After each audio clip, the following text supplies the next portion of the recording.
Bir chumchuq Allohdan xafa bo'libdi. Kunlar o'tdi, chumchuqlonmim demasmish. Chekinib, chuqur qayg'uga g'arq bo'libdi. U endi Robbisiga yuzlanmasdi va u bilan suhbatlashmasdi.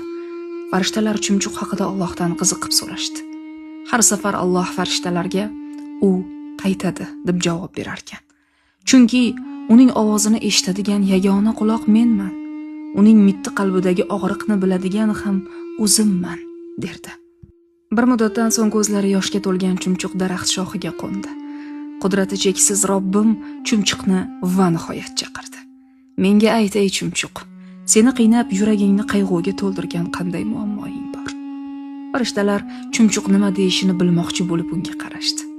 Chumchuq ma'yus, biroz tamli ohangda dediki, mening kichkina inim bor edi. U yerda charchaganimda dam olardim, sovqotsam panoh topardim. Hech kimni bezovta qilmasdim. Hatto bu keng dunyoda u juda ham kichkina. Hech kimning joyini egallamas edi. Bir kuni kuchli bo'ron oqibatida uysiz joysiz qoldi. Qolganini chumchuq gapira olmadi.